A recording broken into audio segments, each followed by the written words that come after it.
nitwa Itahiwacu Bruce.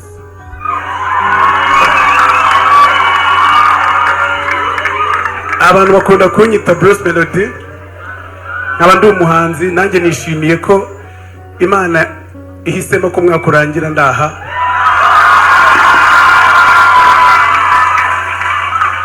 Hashize igihe kinini, imyaka myinshi ntabasha gusoreza umwaka mu rusengero, ariko ni ku bundi byatangiye, niko twarezwe.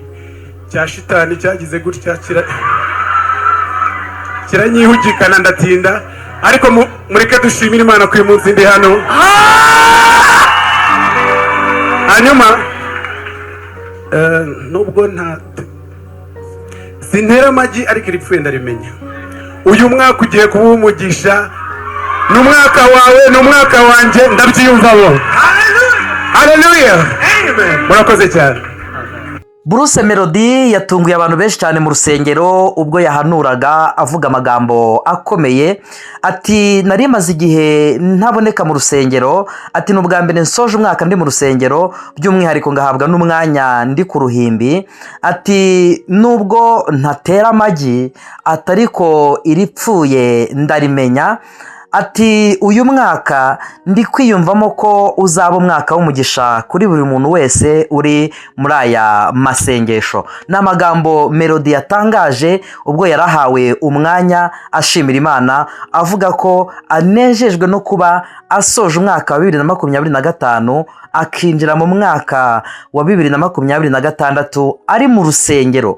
Mu by'ukuri hari habaye ibitaramo byinshi bitandukanye, haba ibya secular music hirya no hino byari bihari, ariko kuba yafashe umwanya Bruce Melody akaza mu rusengero agashimira Imana ni ikintu gikomeye mu by'ukuri, nk'uko nawe yabyivugiye avuga ati Satani yari yarantwaye aramerana, atariko ndanezerewe kuba ndi mu rusengero, kuba ndi mu nzu y'Imana, ndi kumwe n'abakozi b'Imana.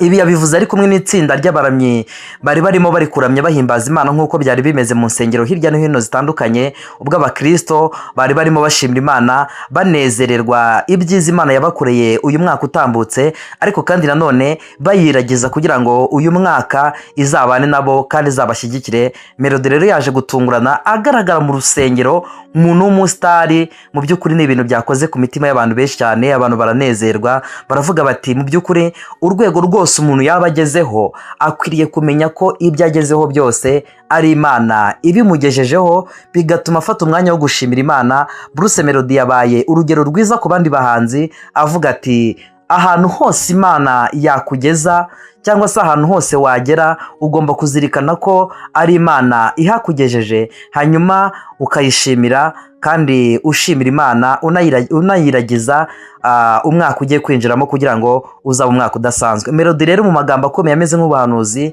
yagize ati sintera amagi, ariko iripfuye ndarimenya. Uyu mwaka uzaba umwaka w'umugisha ku bantu baje muri aya masengesho. Reka mbashimire cyane kandi mbifurize ibihe byiza aho muherereye hirya no hino hagiye hatandukanye, haba abari mu Rwanda, Iburasirazuba n'Iburengerazuba, abari mu majyepfo, abari mu majyaruguru, abari mu mujyi wa Kigali, ndetse n'abandi badukurikirana bari hakurya y'imbibi z'u Rwanda. Nkomeje kubifuriza kugubwa neza cyane kandi Imana ikomeze ibiteho mu byo mukora byose. Hanyuma kandi turi mu ntangiriro z'ukwezi kwa mbere umwaka w'ibihumbi 2026. Nkomeje kwifuriza kuzagira umwaka mwiza w'umugisha kandi muzabonemo ibyiza byose mwifuza biva ku Mana.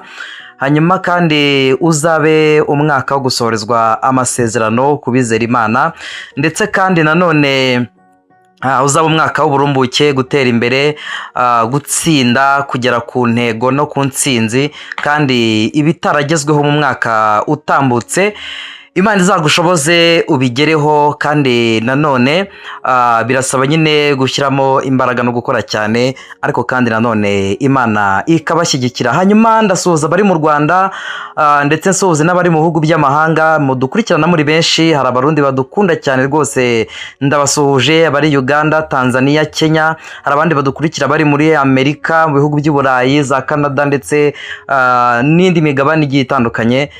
mwese Imana ibagirire neza, ndabakunda cyane kandi imigisha yose iva ku Mana niyo mbifurije. Hanyuma ukore subscribe kugira ngo dukomeze tubane mu nkuru zacu n'ibiganiro bigiye bitandukanye. Shimira buri muntu wese twabanye umwaka utambutse, mwangaragarije urukundo ndetse no gukunda inkuru n'ibiganiro bitandukanye ngenda mbagezaho. Hanyuma rero ku nshuro ya mbere umuhanzi witwa Bruce Melody, ngira ngo abantu benshi cyane baramuzi mu ndirimbo za secular music cyangwa se indirimbo nyine zisanzwe zitanga ubutumwa bugiye butandukanye.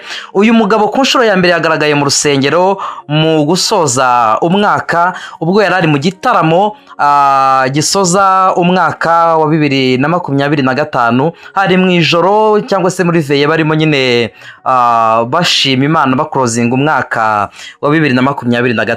Ngira ngo uyu muhanzi Bruce Melody yatangaje amagambo akomeye cyane ubwo yari ari ku ruhimbi cyangwa se yari ari kuri aritari, biterwa nuko bamwe bahavuga bijyanye n'amatorero abantu basengeramo, ariko nyine yari ari ku gatuti nyine arimo kuramya ndetse ahimbaza Imana, aho yari ari kumwe n'itsinda rya worship team ryarimo riramya ndetse rigahimbaza Imana, cyane ko mu bitaramo byabaye hirya no hino mu gihugu mu nsengero wasangaga mu by'ukuri ikiganjemo cyane ari ugushimira Imana, ndetse kandi nanone n'abaririmbyi wabonaga ko bari bafite umwanya uhagije wo guhimbaza Imana, bashimira Imana ibyo yagiye bakorera uyu mwaka utambutse. Muri uko kuramya ndetse no guhimbaza Imana rero haje kugaragaramo uyu muhanzi witwa Bruce Melody, ubwo yagaragaye ku ruhimbi yari arimo avuga ko ari inshuro ya mbere ashoje umwaka ari mu rusengero, avuga ati ndanezerewe kuba nshoje umwaka ndetse ngatangira undi mu nzu y'Imana. Ati ni ibintu bishimishije cyane mu by'ukuri. Yagaragaye nyine mu byishimo byinshi aririmba ashima Imana, avuga ko Satani yari aramutwaje igitugu, atariko ndashima Imana kubera ko nongeye kugaragara mu rusengero. Rimwe mu magambo akomeye ndibuze kugaragaho yatangaje ni ijambo rivuga ngo Satani yari yarantwaye cyangwa se yaramperanye bituma ntinda kuza mu rusengero, atariko si ubwa mbere narinje mu rusengero, ariko naherukagayo kera mu bihe byashize, cyane ko n'ubundi usanga abahanzi bose baririmba indirimbo za secular music usanga baraciye mu rusengero, bamwe baranyuze mu makorari agiye atandukanye, barabanje kujya baririmba indirimbo zihimbaza Imana mu makorari, mu ma Sunday school hirya no hino. Hanyuma rero bagenda bakura, bituma impano yabo imaze gukura, bamwe bagiye bava mu rusengero bakajya kuririmba indirimbo zisanzwe z'urukundo cyangwa se zitanga ubutumwa butandukanye. Ariko kandi nanone hari abahanzi baririmba indirimbo zisanzwe za secular ariko n'ubundi baboneka mu rusengero, murabizi ko bishoboka cyane. Ariko mu magambo Bruce Melody we yatangaje, yavuze ati mu gihe cyari gishize Satani yari yaramperanye, ijambo guheranwa. Ubundi Satani yaguheranye nyine biba bivuze ko agutwaza igitugu, akagukoresha ibyo yifuza, akagukoresha ibyo ashaka. Ariko Melody mu by'ukuri yashimishije abantu benshi cyane kugaragara ku ruhimbi ashima Imana, avuga ati ni umugisha ukomeye ngize kuba ntangiye uyu mwaka ndi mu rusengero. Njye byantangaje kubera ko abahanzi benshi batandukanye b'abastari bari bari mu bindi bitaramo bigiye bitandukanye hirya no hino, mu bitaramo byagiye bitegurwa n'uturere, byagiye bitegurwa n'imijyi igiye itandukanye, byagiye bitegurwa n'abantu bagiye batandukanye ku giti cyabo. Ariko Bruce Melody we yavuze ati ngomba kuba ndi mu rusengero.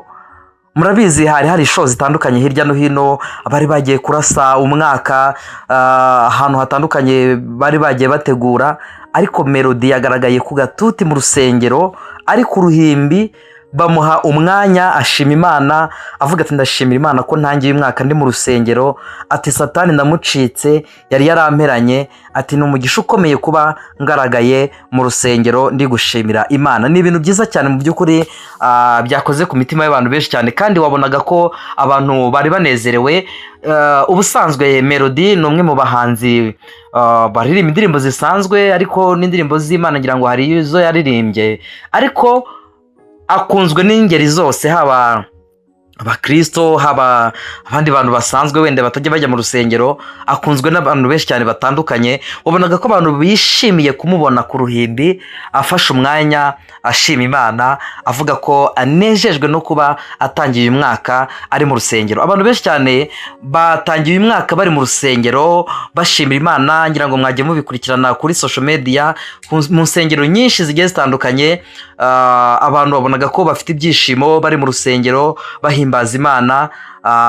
Kandi koko niko ijambo ry'Imana rivuga ko umwaka utashye, uko umwaka utashye Abayisiraheli bajyaga mu nzu y'Imana bagashimira Imana, bagatanga amaturo bashimira Imana ko Imana yabarinze. Rero ni nako byagenze mu bakristo bagiye batandukanye. Ariko kandi nanone hirya no hino hari ibindi bitaramo bitandukanye, abantu wabonaga ko bishimye banezerewe. Kandi koko tunashimira Imana ko yaduhaye igihugu cyiza gifite umutekano. Wabonaga ko abantu bagendaga saa 6 z'ijoro, saa 7, saa 8, saa 9 abantu bari bakigenda mu nzira, ubona ko nta kintu na kimwe bikanga, umutekano ari wose.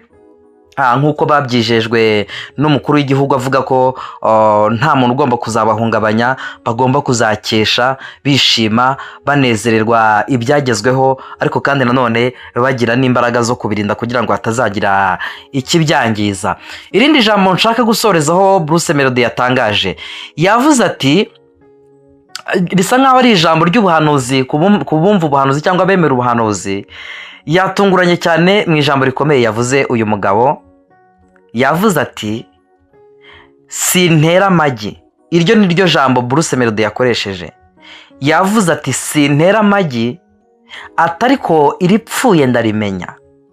Ahita arenzaho amagambo aravuga ngo uyu mwaka ugiye kuza cyangwa se twinjiyemo uzaba umwaka w'umugisha kuri buri muntu wese uri muri uru rusengero.